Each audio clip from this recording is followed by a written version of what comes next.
Mr. Comptroller, how are you? I'm well.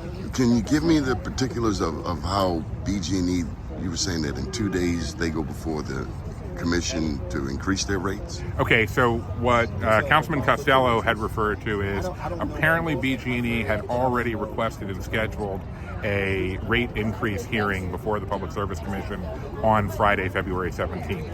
And so what we were told by the administration a few days ago was that there was no way that they could support any kind of deferral past today, because BGE had made it clear to them that if, let me see if I'm getting this right, if the city didn't do the deal in time for them to take it to the PSC, then BGE wasn't interested in doing the deal.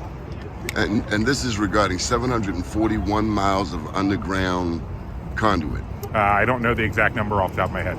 I thought it was actually more than that, but I might be thinking of a different. I might have a different underground network in mind. Okay, well, but based on the information you've shared and the others have shared, it seems like we're being lied to. Well, I'm always hesitant to call people liars when there's always the possibility that there's just a misunderstanding or a miscommunication. But I think that the administration is just intent on doing this deal on the time frame that they've decided works for them. And I think it's very unfortunate that they're not being more respectful of what the people of Baltimore would like to see in this process in terms of greater time spent on discussion and making sure that we have the answers to all of our questions. Okay, just two more questions. Do you think that this is a betrayal of public trust? Again, this is not about me wanting to slam the mayor or make BG&E is the only aspersions. beneficiary. I will point out that the mayor, like I said earlier, like I said in the conference, the mayor seems to believe he is operating in the city's best interest, and he just thinks we're wrong and he's right. I'm willing to give the man the benefit of the doubt, and I'm not going to impugn his integrity. If he sincerely believes that this is in the city's best interest, perhaps he does.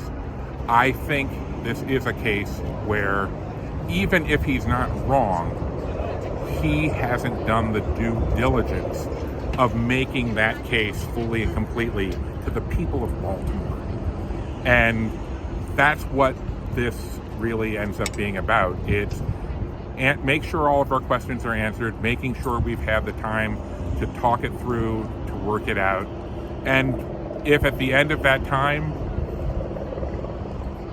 he still thinks this is the best deal and we still think it's not, then we elected him mayor and gave him that power. And the city of Baltimore will have to make the decision of, was that how we want things to be like in the future? I mean, the people are saying that Venable Law Firm is the prime beneficiary or one of the beneficiaries. I can't speak to a particular law firm. I mean, that's the same law firm that Jim Shea is associated with. He's the former city solicitor. He and the mayor ran for governor, lieutenant governor. That was one of the first contracts that this mayor voted on, $43 million. Yeah, I can't speak to that. Are you running for mayor? I can't speak to that either. Keep watching BMoreNews.com, the news before the news, where we uncover the truth.